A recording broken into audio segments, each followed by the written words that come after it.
우리 주 그리스도를 변함없이 사랑하시는 여러분들에게 하나님의 은혜와 평강이 함께 하시기를 빕니다.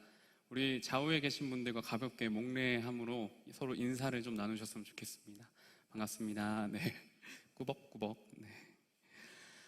여러분 벌써 11월이 됐습니다. 아시는 분들도 계시겠지만 11월은 광성교회의 마지막 달이라고 봐도 무방한 때입니다. 새로운 시리즈 설교가 시작됐는데 이번에는 특별히 어떤 주제라기보다 각자 이제 목사님들께서 여러분들에게 또 하고 싶은 그 메시지를, 그러니까 소위 자유 주제인 거죠. 네, 메시지를 담아서 이야기하는 시간을 갖기로 했습니다. 여러분 혹시 좀 세상을 살면서 좀 주위를 둘러보며 지내시는 편인가요? 요즘 등산 동아리가 굉장히 활발하다고 들었는데 저도 이렇게 등산을 그렇게 좋아하는 건 아니지만 단풍나무를 보는 거를 굉장히 좋아합니다. 네. 그래서 저희 학교에도 단풍나무가 있어요. 그래서 학교 광장에서 조금만 올라가면은 단풍나무가 이렇게 있는데 완전하게 단풍이 들지는 않았지만 초록색, 빨간색, 노란색 이 알록달록한 색의 조화가 굉장히 아름답게 느껴지는 요즘입니다. 저는 항상 답답한 마음을 가지고 답답할 때마다 거기로 올라가고 있거든요. 근데 단풍을 보면은 제 마음을 좀 위로와 좀 평안을 얻는 그런 시간을 보내고 있습니다. 우리는 아름다운 것들을 바라만 봐도 또 아름다운 것을 곁에만 두어도 우리의 마음에 평안과 위로를 얻는 존재인 것 같습니다. 그런데 세상은 그리 아름다운 것만 있는 것은 아닙니다. 모두도 잘 아시겠지만 우리가 사는 세상을 들여다보면 잔혹하기만 한 현실이 우리의 마음을 조여올 때가 많습니다. 현실 세계는 여러 가지 일들로 항상 어수선해 왔습니다. 인류의 역사가 기록된 시점부터 오늘날까지 이어진 무수한 전쟁들이 있었고 또 보이지 않는 곳에서 행해지는 인권 탄압과 세계 곳곳에 일어나는 유무형의 폭력과 살인은 도저히 손쓸 수 없는 것처럼 보입니다. 이뿐만이 아니죠. 전 세계적으로 빈부격차는 점점 심화가 되어가고 있고 부자들에 비해 가난한 사람들은 너무나 쉽게 죽어가고 있습니다. 나아가서 또 환경오염은 또 얼마나 심합니까? 환경오염은 또 생태계 파괴는 계속해서 가속화 되어가고 있고 기후난민이라는 용어들도 생겼죠. 기후난민들은 점차 늘어가고 있는 상황입니다. 그런데 이러한 사실과 더불어 제 마음을 더 서글프게 하는 사실이 하나 더 있습니다. 그것은 바로 이 절망적인 소식 앞에 사람들이 붙들고 있는 희망의 끈을 놓아버린다는 것입니다. 차라리 희망의 끈만 좀 놓아버린다면, 그래서 그냥 무기력하다면 괜찮을 것 같은데 오히려 희망은 온데간데 없고 오히려 사람들이 비관주의가 된다든지 아니면 더 이상 세상은 아름다워질 수 없다라는 생각에 세상을 오히려 저주한다든지 어차피 망한 세상이니까 나도 파괴에 동참하겠어 라고 한다든지 아니면 이 참혹한 사건들을 보면서 희화화하는 사람들이 너무나 많이 늘어난 것 같습니다. 모두들 아시겠지만 지난주에는 이태원 참사 1주기였습니다. 젊고 빛나는 수많은 젊은이들이 별이 되었던 안타까운 사건이었습니다. 그런데 누군가는 이러한 참혹한 사건을 보면서 귀신들의 축제에 가더니 귀신들이 되어 돌아왔다라고 하며 그들의 안타까운 죽음을 조롱하거나 유가족들에게 조소를 던지는 이들이 많이 있었습니다. 그들은 스스로의 존엄성조차 훼손하는 이들이라고 볼 수 있습니다. 오늘날 세상은 그리 아름답지 않습니다. 좋아 보이지도 않고 좋아질 것이라 낙관하기도 힘들어 보입니다. 세상을 긍정적으로 보려고 해도 우리 눈에 들어오는 뉴스와 기사들을 볼 때면 우리가 사는 세상은 희망보다는 좀 절망에 더 가까운 것 같다. 절망이 조금 더 강세한 것 같다라는 생각이 듭니다. 제가 20대 청년 시절 신앙을 가지고 있으면서 제 안에 항상 충돌했던 지점이 바로 이것이었습니다. 선하신 하나님께서 세상을 아름답게 만들었다고 그렇게 들었는데, 그렇게 배웠는데 왜 세상은 이렇게 불의한 일들이 계속 일어나는 것일까? 불의한 일 속에서 하나님은 도대체 무엇을 하고 계신 걸까? 이런 질문들이 제 안에 계속해서 솟아났습니다. 저는 신앙의 순례를 계속 이어가기 위해 반드시 이러한 질문 앞에 서야만 했던 것 같습니다. 그리고 나름대로 답을 찾기 위해 제법 오랜 시간 고민을 하고 괴로워했습니다. 답을 찾기 위해 여러 가지 책을 찾아서 읽기도 했고요. 또 목사님들과 만나서 이야기를 했습니다. 또 시간이 날 때면 친구들과 대화하면서 이런 질문들을 가지고 씨름했던 기억이 있습니다. 그런데 그 어떤 책도, 그 어떤 신학자도, 그 어느 목사님도, 어느 친구도 잠시 위안이 되는 그러한 대답은 들을 수 있었지만 결국 근본적인 물음에 답이 되지는 못했습니다. 그러다가 간혹 이러한 물음 앞에 손쉬운 답안지가 저에게 주어질 때도 있었습니다. 그것은 이 세상의 문제들은 우리가 타락했기 때문이야. 인간이 타락한 결과이기 때문에 어쩔 수 없는 거야 라는 이야기. 그러니 우리 신앙을 잘 지키고 살아가야 되지 않겠냐. 이 세상은 이미 소망이 없으니까 우리 천국 소망을 가지고서 살아가야 되지 않겠냐. 이런 이야기들을 접하게 됐습니다. 교회 안에서 자주 접할 수 있는 이러한 말들, 비교적 명료한 것처럼 보였지만 그럼에도 저는 이러한 이야기들 속에 아무런 희망을 발견할 수 없었습니다. 모든 문제가 인간의 타락한 결과라고 한다면 오늘날 그 값을 치르는 이들은 왜 항상 가난하고 약한 자들인 겁니까? 하나님은 어째서 세상을 그토록 아름답게 만들었다고 하면서 왜 우리에게는 세상에 소망이 없다고 이야기하는 겁니까?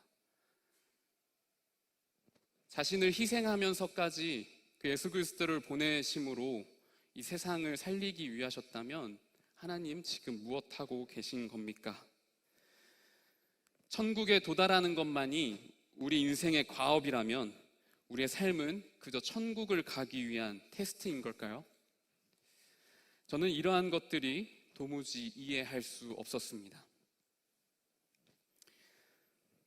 도무지 이해할 수 없는 일들을 겪어야 했던 것은 이사야도 마찬가지였던 것 같습니다. 이사야는 이스라엘이 북이스라엘과 남유다로 이렇게 나눠졌을 때 활동했던 선지자입니다. 이사야서 전체가 66장으로 되어 있는데 그 전체 중에 이것을 학자마다 조금 다르게 구분하긴 하지만 크게 나눠 본다면 1장부터 39장 그리고 나머지 이제 40장부터 66장까지로 나눠 볼 수 있습니다. 1장에서 39장까지를 보면 이스라엘과 이방 나라 아시리아의 부패와 타락, 그들의 온갖 추악한 죄에 대한 암울한 이야기를 주로 다루고 있습니다. 이사야는 하나님의 분노를 통감하며 망해가고 있는 이스라엘을 향해 회개하라는 경고의 메시지를 계속해서 던지는 인물입니다. 그런 이사야서에서 오늘 26장의 말씀은 하나님께서 다스리시는 세상에 대한 기대와 변화가 담겨 있는 그래도 조금은 희망적인 메시지라고 볼 수 있습니다. 오늘 본문 말씀 우리가 개역개정으로 읽었지만 제가 세 번역으로 한 번 더 읽어보도록 하겠습니다. 제가 읽어드릴게요. 한번 눈으로 따라오시면 좋겠습니다. 그날이 오면 유다 땅에서 이런 노래를 부를 것이다. 우리의 성은 견고하다. 주님께서 친히 성벽과 방어벽이 되셔서 우리를 구원하셨다. 성문들을 열어라. 믿음을 지키는 의로운 나라가 들어오게 하여라. 주님께 의지하는 사람들은 늘 한결같은 마음을 가진 사람들이니 그들에게 평화의 평화를 더하여 주시기 바랍니다. 너희는 영원토록 주님을 의지하여라. 주 하나님만이 너희를 보호하는 영원한 반석이시다. 주님께서는 교만한 자들을 비천하게 만드신다. 교만한 자들이 사는 견고한 성을 허무신다. 먼지 바닥에 폭삭 주저앉게 하신다. 전에 억압받던 사람들이 이제는 무너진 그 성을 밟고 다닌다. 가난한 사람들이 그 성을 밟고 다닌다. 주님께서는 의로운 사람의 길을 곧게 트이게 하십니다. 의로우신 주님께서는 의로운 사람의 길을 평탄하게 하십니다. 우리는 주님의 율법을 따르며 주님께 우리의 희망을 걸겠습니다. 우리가 주님의 이름을 사모하고 주님을 기억하겠습니다. 아멘. 오늘 말씀에서 이사야는 불의로 가득 찬 세상이 무너질 것이라 내다보았습니다. 그는 미래가 불투명하고 새로운 이스라엘을 기약하기 어려운 때임에도 불구하고 여전히 하나님께서는 이 세상의 불의와 싸우고 계신다는 사실을 잊지 않았습니다. 그래서 그는 계속해서 이스라엘 이곳저곳에서 정의와 희망을 동시에 말하고 있는 그러한 선지자가 된 것입니다. 세상에 이해할 수 없는 일들과 그 하나님 사이에서 계속되는 좌절을 경험하고 있었던 저는 결국 의식으로서의 사유를 멈출 수밖에 없었습니다. 여러 의식과 생각에 잠식되어서 무기력해지는, 또 무기력해가는 제 모습을 보았기 때문에 저는 이것을 더 이상 사유하는 것에 대해서 멈출 수밖에 없었던 것입니다. 하지만 사유를 멈췄다고 해서 제 안에 답답함이 사라진 것은 아니었습니다. 어찌됐던 내 안에 응어리진 그 질문들이 나의 존재를 위협하고 있었기 때문입니다. 따라서 제게 남은 유일한 방법은 한 가지였습니다. 그것은 바로 그 불의한 사건이 일어나는 현장으로, 또 고난받는 이들이 있는 곳으로 찾아가는 것이었습니다. 제 기억으로는 가장 먼저 찾아갔던 곳이 2014년도에 일어난 그 세월호 참사를 겪은 그 유가족들을 만나보는 것이었습니다. 그때 당시 안산에 이렇게 분향소가 있었는데 거기에도 다녀와 보고, 또 유가족들과 함께 예배하는 그런 자리에도 자주 찾아가 봤습니다. 그리고 그들의 이야기를 듣는 것이 저에게 있어서 몸으로 사유하는 첫 번째 사건이었습니다.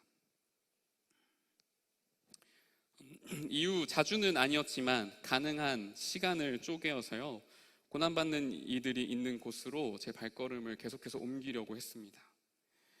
쫓겨난 임사창인들이 모여 있는 곳, 부당하게 해고당한 노동자들이 있는 곳, 또 산업재해로 부모와 자식을 잃은 유가족들이 있는 곳, 또 전세 사기로 고통받고 있는 사람들이 있는 곳에 가서 함께 예배를 드리고, 또 의식으로서의 사유를 멈추고 계속해서 몸으로 사유하기를 시작했습니다. 그리고 저는 그곳에서 자그마한 희망의 씨앗을 발견했습니다. 고통받는 사람들에게 따뜻한 격려와 위로의 말을 건네는 사람들, 묵묵히 그들의 슬픔에 함께 눈물 흘리는 사람들, 억울한 사람들의 목소리에 귀 기울이고 함께 목청을 높이는 사람들, 부조리함에 패배할지언정 고개 숙이지 않는 사람들, 그럼에도 끝까지 웃음을 잃어버리지 않는 그 자리에 있는 사람들을 통해 저는 희망이라는 것을 느끼기 시작했습니다.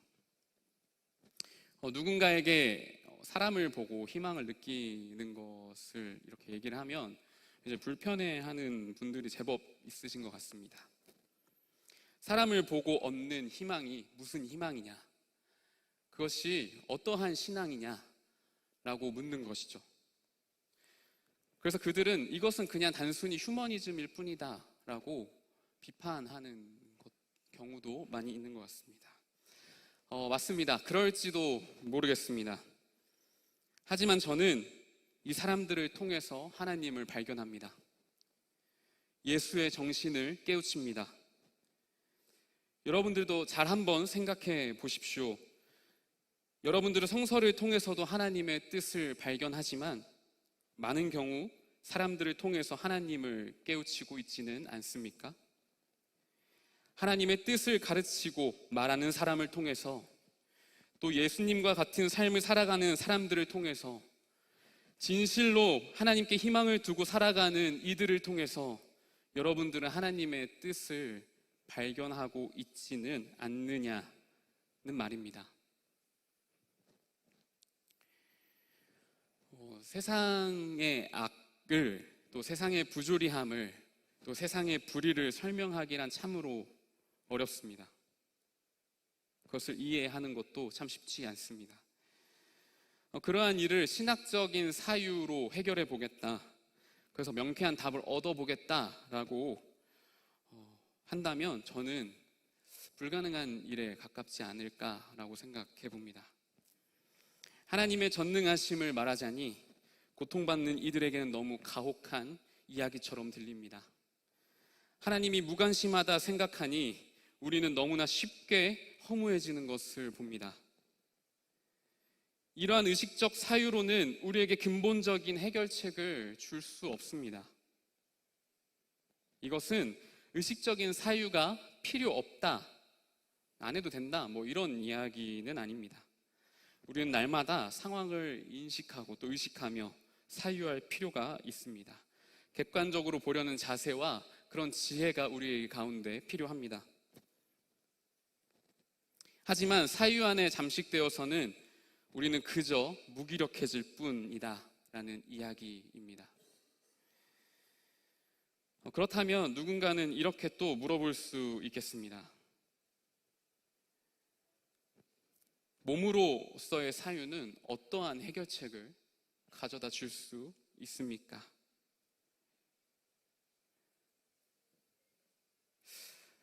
참 이 물음에도 참 답하기는 어려운 것 같습니다. 왜냐하면 불의한 일에 우리가 동참한다고 해서, 고난받는 이들과 우리가 함께 한다고 해서 우리가 불의를 극복하고자 무언가 실천한다고 해서 세상이 크게 바뀌지 않는다는 사실을 우리는 너무나 잘 알고 있기 때문입니다. 오늘날에도 여전히 세상의 부조리를 향해 크게 소리치고 있는 사람들, 또 그것을 대항하고 있는 사람들이 있지만 그들을 비웃기라도 하듯 부조리는 여지껏 사라진 적이 단 한 번도 없습니다. 그러한 사실은 우리가 얼마나 지독한 현실에 살고 있는지를 깨닫게 해주는 거죠. 어쩌면 몸으로서의 사유도 의식으로서의 사유만큼이나 허무하고 또 공허할지도 모르겠습니다. 그래서 우리의 최후는 세상의 부조리함의 꽁무니만 쳐다보다가 끝날지도 모릅니다. 그렇지만 오늘 이사야는 그 절망을 지나 희망을 이야기하고 있습니다. 이사야 26장 8절의 말씀을 세 번역으로 한 번 더 읽겠습니다. 우리 가능하신 분들은 함께 읽도록 하겠습니다. 시작. 주님, 우리는 주님의 율법을 따르며 주님께 우리의 희망을 걸겠습니다.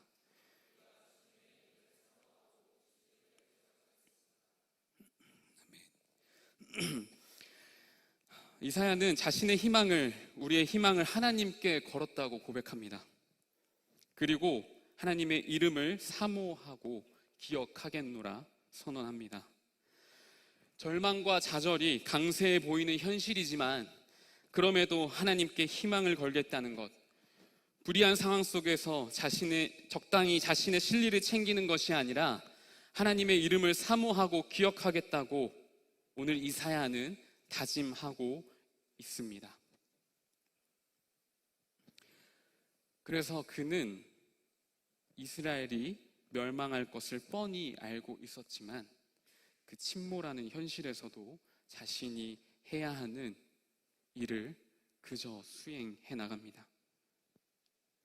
그리고 이사야가 보여주었던 몸으로서의 사유는 모든 것이 허무해 보이는 현실을 살아가고 있는 우리에게 다시금 희망을 말하고 있습니다. 우리는 그가 행동으로 보여주었던 희망을 통해 하나님 나라에 대한 기대를 다시 한번 품을 수 있는 것입니다.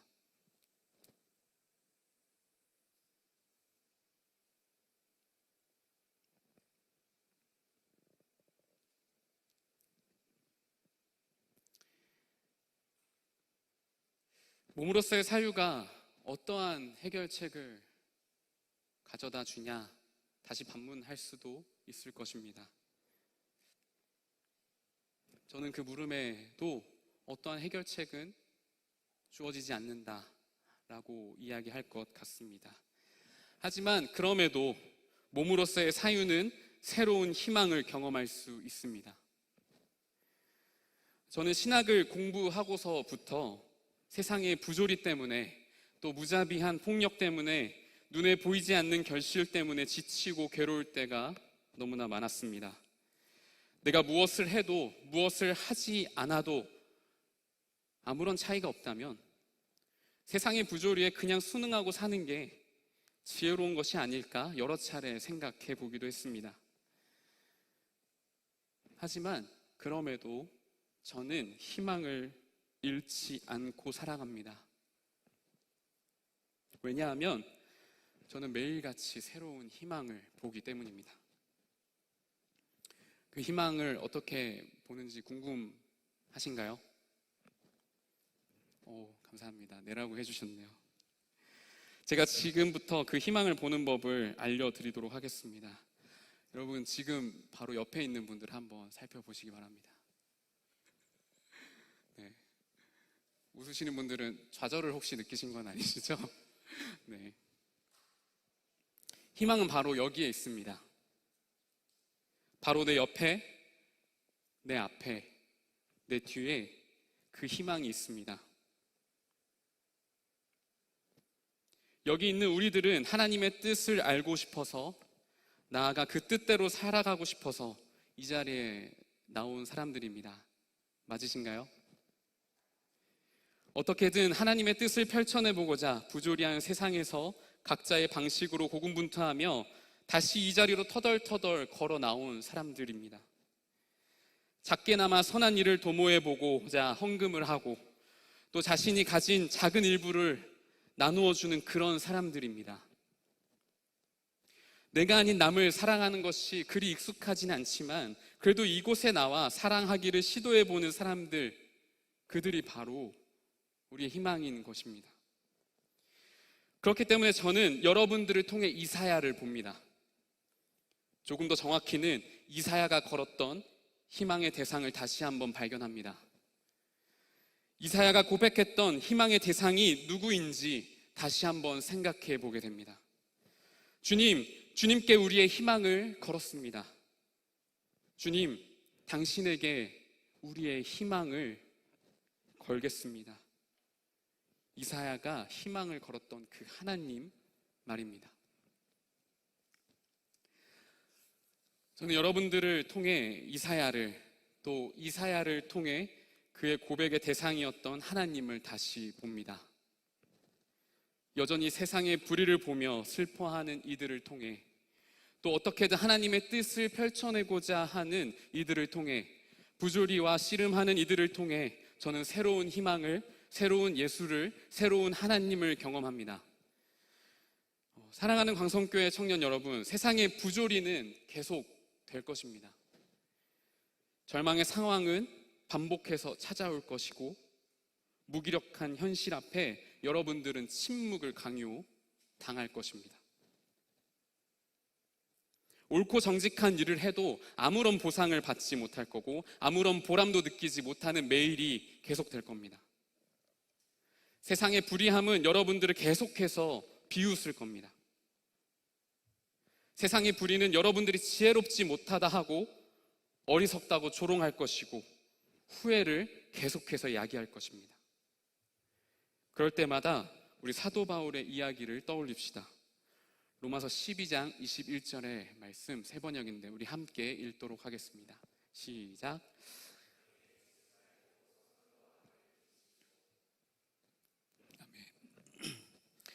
18세기 스코틀랜드의 정치 철학자인 에드먼드 버크는 이런 말을 남겼습니다. 악이 승리하는 데 필요한 모든 것은 선한 인간들의 침묵이다. 여러분, 악이 승리하는 유일한 조건은 선한 이들의 침묵이라고 말합니다.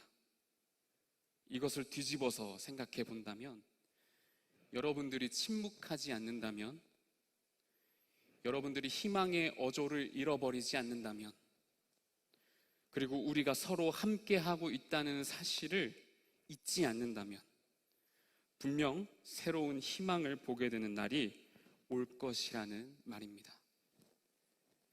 그러니 여러분, 세상의 부조리 앞에 낙심하지 맙시다.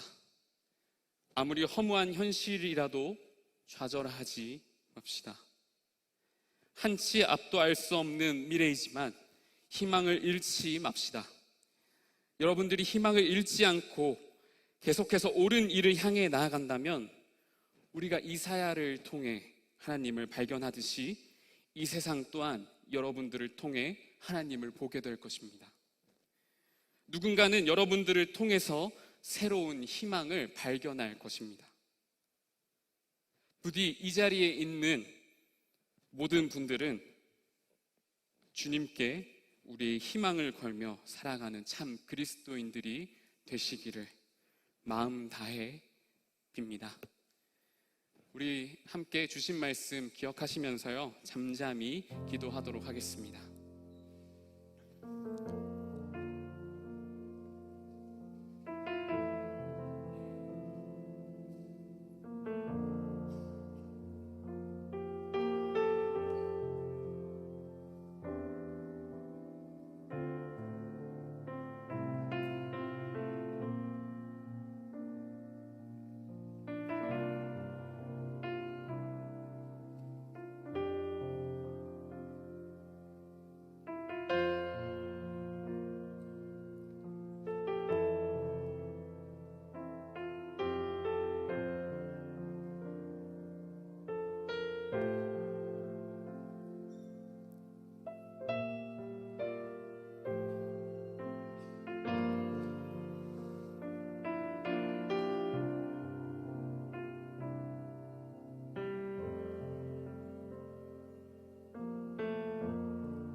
여러분, 우리가 희망을 잃지 않는다면 우리는 부조리한 현실과 세상 속에서도 노래할 수 있는 넉넉함이 생길 것이라 믿습니다.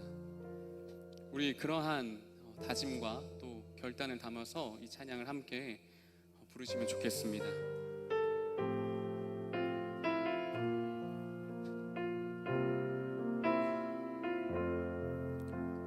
노래할 수 없는 곳, 노래할 수 없는 곳이라 해도 나 노래하리. 기도할 수 없는 곳이라 해도 난 기도하리. 우리 처음부터 한 번 더 찬양합시다. 노래할 수 없는 곳이라 해도 난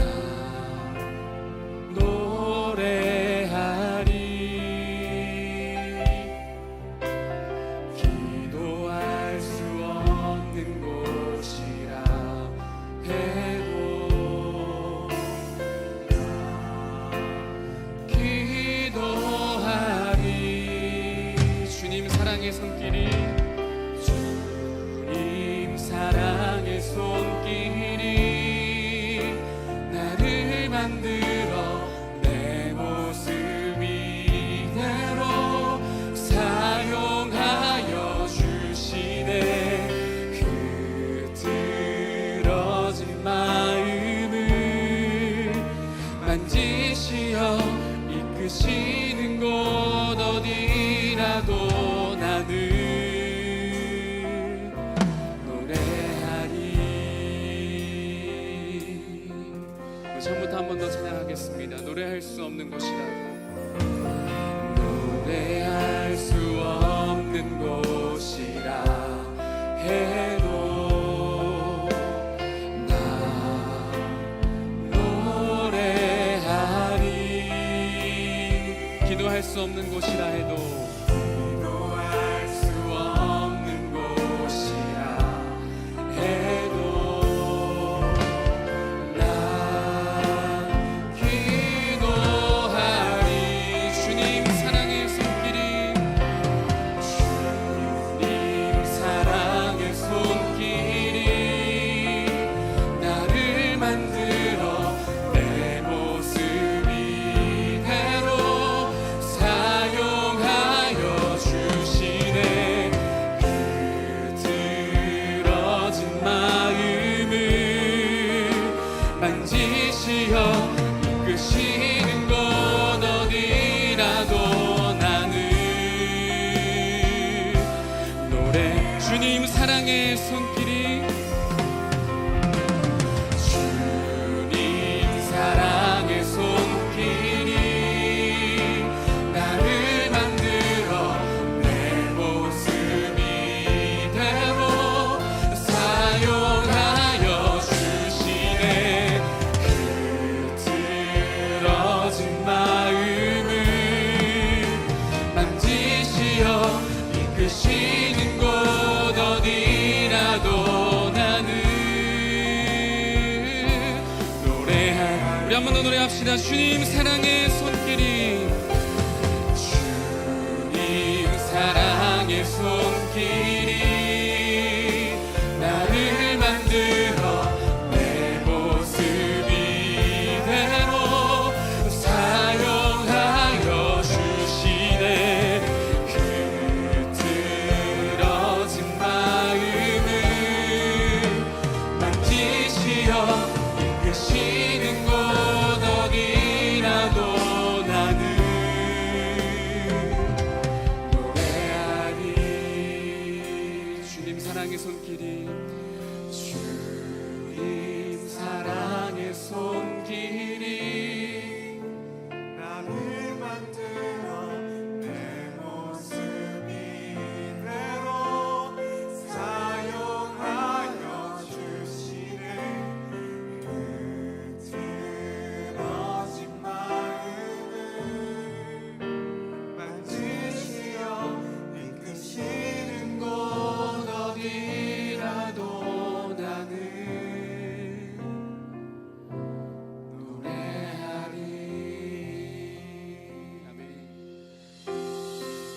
여러분들의 삶을 누가 빚어가고 계십니까? 여러분 지금까지의 삶을 누가 인도하셨습니까? 여러분들은 하나님입니다 라고 고백하는 사람들이죠. 지금까지 우리의 삶을 인도하신 하나님께서 여러분들과 계속해서 그 희망의 노래를 함께 부르고자 하십니다. 여러분 희망을 잃지 마십시오. 여러분들의 삶을 살다가 또 부조리한 현실을 맞닥뜨리다가 또 내 인생은 왜 그러나 좌절하지 마십시오. 지금까지 인도하신 것처럼 하나님께서 여러분들의 삶을 인도하실 것입니다. 도저히 손 쓸 수 없는 것 같은 때라도, 내가 아무것도 할 수 없을 것 같이 여겨지는 순간에라도 하나님께서는 여러분들에게 희망을 보이실 것이라 믿습니다. 그래서 우리 오늘 이사야가 했던 그 고백을 함께 고백하며 기도합시다. 하나님, 우리의 희망을 주님께 걸겠습니다. 우리의 삶의 모든 희망이 주님께 있음을 다시 한번 고백하겠습니다. 하나님, 우리가 어떠한 환경에서라도 주님이 우리의 희망이 되심을 고백하겠습니다. 우리 이러한 제목 담아서 함께 기도하도록 하겠습니다. 기도합시다. 하나님 아버지, 우리의 삶의 희망이 되시고 또 우리의 삶의 희망을 포기하지 않게끔 만드시는 하나님을 우리가 기억합니다. 하나님, 우리의 삶을 인도하시는 주님의 뜻하신 바를 우리가 기억하오니 또 우리가 함께 주님과 살아가고 있음을 또 우리가 잊지 않사오니 주님, 우리가 희망을 잃지 않고 계속해서 그 희망의 노래를 부르며 살아갈 수 있게 도와주십시오. 하나님, 우리가 이 세상에 맞닥뜨리는 수많은 절망과 이 세상이 파괴되어져 감으로써 우리가 느끼는 두려움과 하나님 좌절감들이 있습니다. 하나님, 그 모든 그 순간에서조차도 우리의 희망이 하나님께 있음을 다시 한번 고백하며 그 절망을 지나 희망을 발견할 수 있는 우리가 되어지도록 주님 인도하여 주십시오. 하나님, 우리는 노래하고자 합니다. 하나님, 우리는 이 세상에서 희망을 노래하고자 합니다. 하나님, 절망과 어떤 파괴와 하나님 우리의 괴롭힘과 하나님 어떤 불의를 그 불의 가운데 낙심해 있는 그러한 우리의 노래가 아니라 하나님, 날마다 우리가 희망을 선포하고 고백하는 사람들이 되어지기를 원하오니 주님, 우리를 인도하시고 주장하여 주십시오. 하나님, 우리의 흩어진 마음을 다시 한번 주님께서 부여잡아 주셔서 우리의 마음을 다시 한번 주님께 고백하고 토로할 수 있는 우리의 인생 되어질 수 있게 주님 도와주십시오. 하나님, 우리가 어디 있든지 주님을 노래하면서 살아가기를 소망합니다. 하나님,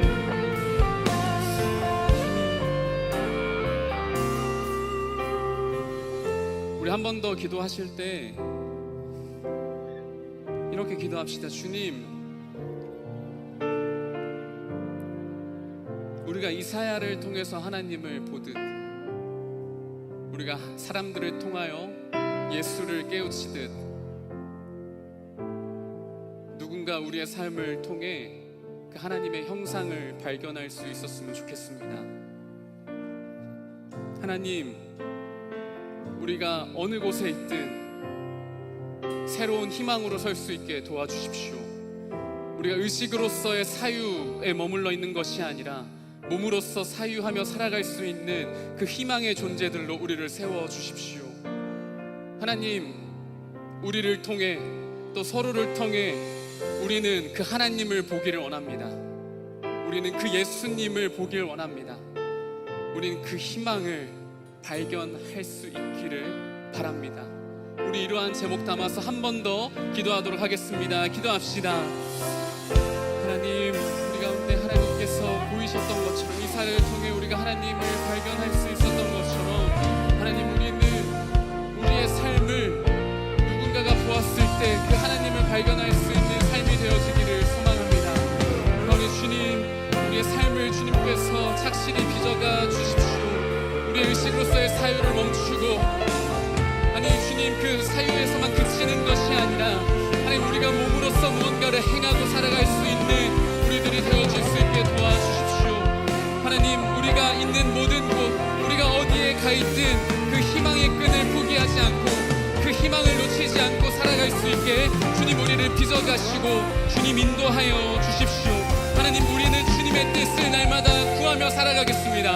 하나님, 그 뜻은 우리가 머릿속으로 생각하는 것이 아니라 우리가 무엇을 하는 것에 있어서 그 하나님의 뜻이 펼쳐지는 줄을 믿습니다. 하나님, 주님, 우리가 두려워서 하지 못하는 것들, 주님, 두려워서 사랑을 실천하지 못하는 것들, 하나님, 우리가 두려워서 하나님 뜻대로 살아가지 못하게 하는 것들이 있다면 주님, 우리가 과감히 주님의 뜻을 기억하며 살아갈 수 있게 도와주십시오.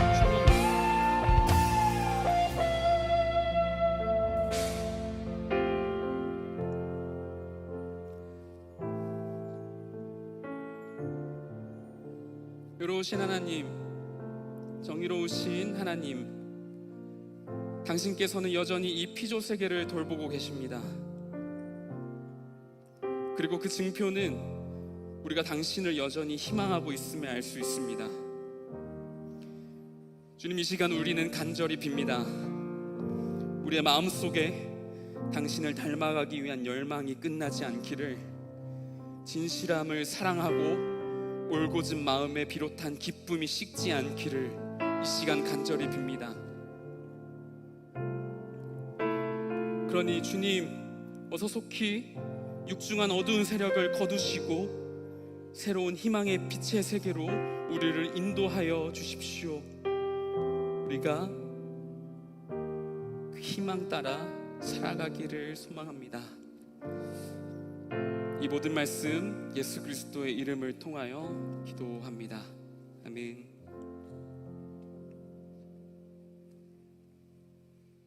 이제는 우리 주 예수 그리스도의 은혜와 아버지 하나님의 헤아릴 수 없는 사랑과 위로하시고 공감하시는 성령 하나님의 도우심이 절망이 승리하는 것처럼 보이는 세상 속에서 하나님으로 소망을 삼고 서로에게 희망의 증거가 되어 살기를 다짐하는 이 자리에 머리 숙인 모든 청년들의 삶의 자리 위에, 우리가 살아가는 세상 위에, 아픔과 절망의 자리에 있는 모든 이들 위에 이제부터 영원까지 함께 하시기를 간절히 축원하옵나이다. 아멘.